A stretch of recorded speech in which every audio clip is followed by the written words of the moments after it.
प्रणाम भगवान। ओम श्री गुरुवे नमः।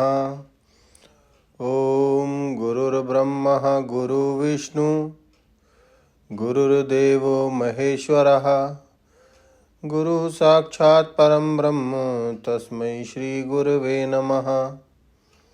ओम शांति शांति शांति। ओम ब्रह्म ज्ञान और उसकी साधना द्वारा स्वामी अखंडानंद सरस्वती जी महाराज द्वारा भगवान स्वामी जी ने बताया कि ये जो तीन कल्पनाएं हैं, भौतिकत्व की, देशिकत्व की और कालिकत्व की, जिनसे इन तीनों का भान होता है, यानी उस अंतःकरण से अविच्छिन्न चैतन्य में अंतःकरण ही विवर्त मात्र है।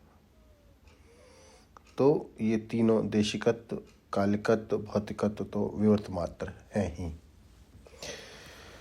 अब स्वामी जी कहते हैं कि एक अब आभासवाद की दृष्टि से देखें। बोले कि वृत्ति बड़ी निर्मल है।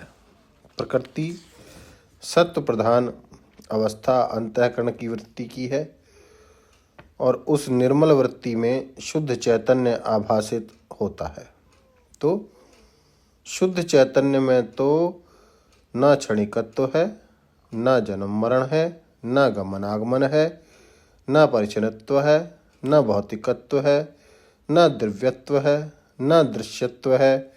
शुद्ध चैतन्य में दृश्य द्रव्यत्व नहीं, क्षणिकत्व नहीं और देशिकत्व नहीं, परंतु परिच्छिन्न सत्वात्मक अंतःकरण में शुद्ध चैतन्य का जो आभास है, उस आभास का अंतःकरण के साथ तादात्म्य होने के कारण, माने अपने शुद्ध स्वरूप का ज्ञान न होकर उस आभास को ही मैं समझने के कारण, इस आभास का ही नरक स्वर्ग आदि में गमन आगमन होता है और इसी का देह के साथ तादात्म्य करके औरों से अपने को अलग समझता है।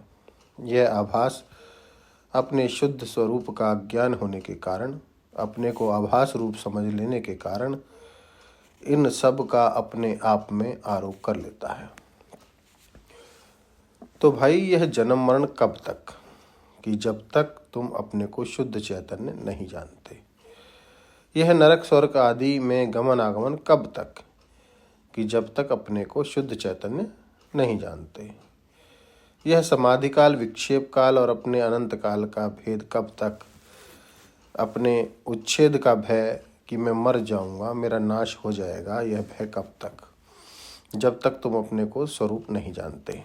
ठीक है, इस स्वरूप का ज्ञान अन्य अन्य मतावलंबियों के ने भी माना है।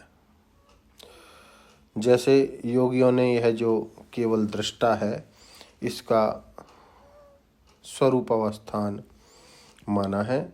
उज्ज्वल हीरे की तरह चमकता हुआ आत्मदृष्टा केवल, लेकिन वह जो परिच्छिन्नता की पंख वहाँ लगी हुई है, अनेक दृष्टा हैं, अनेक पुरुष विशेष है, एक प्रकृति है, यह सब तो कल्पना जाल के साथ तादात्म्य ही है ना। और इस कल्पना जाल के साथ तादात्म्य अपने ब्रह्मत्व के ज्ञान के बिना निवृत्त नहीं होता। इसलिए वेदांत सिद्धांत इस प्रत्यक्ष चैतन्य को ब्रह्म बताता है। यह एक भी बात कर लें कि आत्मा ब्रह्म है, एक यह भी बात कर लें कि आत्मा ब्रह्म है, ऐसा मानना तो श्रद्धा हुई, लेकिन आपने किस शास्त्र के अनुसार श्रद्धा को पाप निश्चय किया? कि श्रद्धा तो उस अंतःकरण में होती है जिसमें अभिमान कम होता है, संशय कम होता है, जिसमें दूसरों के दुख, बेईमानी, छली कपटी होने की कल्पना कम होती है, जिसमें दोष दृष्टि कम होगी वह श्रद्धालु होगा, जिसमें अभिमान कम होगा वह श्रद्धालु होगा, जिसमें संशय कम होगा वह श्रद्धालु होगा। तो उस अंतःकरण, उसका अंतःकरण तो शुद्ध होगा। उसको आपने पापी कब से माना? किस प्रमाण से निश्चय किया कि श्रद्धालु पुरुष पापी होता है? बोले उसमें अज्ञान है। अज्ञान ना होता तो श्रद्धालु कैसे होता? कि अज्ञान ही पाप है। ठीक है, बहुत बढ़िया बात है। तो उसी के निवारण के लिए तो वह प्रयत्नशील है बेचारा। उसकी श्रद्धा तो यही है ना कि वह अपने अंदर जो अज्ञान है उसके निवारण के लिए प्रयत्नशील है। जिसको अपनी इंद्रियों से नहीं देख पाता, अपने मन में जिसका ध्यान नहीं कर पाता, अदृष्ट होने के कारण, प्रत्यक्ष न होने के से जिसके बारे में बुद्धि अनुमान करने में असमर्थ है, जब यह उसने देखा कि अर्थापत्ति काम नहीं हो देती, अनुपलब्धि काम नहीं देती, अनुमान काम नहीं देता, उपमान काम नहीं देता, जब उसने देखा कि प्रत्यक्ष काम नहीं देता, तो ऐसे स्थान पर प्रमाण के रूप में केवल शब्द ही उपस्थित होता है। इसके सिवाय दूसरा क्या उपाय है? माने जो अनुभवी पुरुष हैं, जो ज्ञान के स्वरूप को बताते हैं, उनके वचन पर विश्वास ही उपाय है। तो एक तो होता है पौरुषीय ज्ञान। अब इस व्याख्या को और आगे बढ़ाएंगे भगवान इस संबंध में अगले सत्संग में। ओम शांति शांति शांति। प्रणाम भगवान।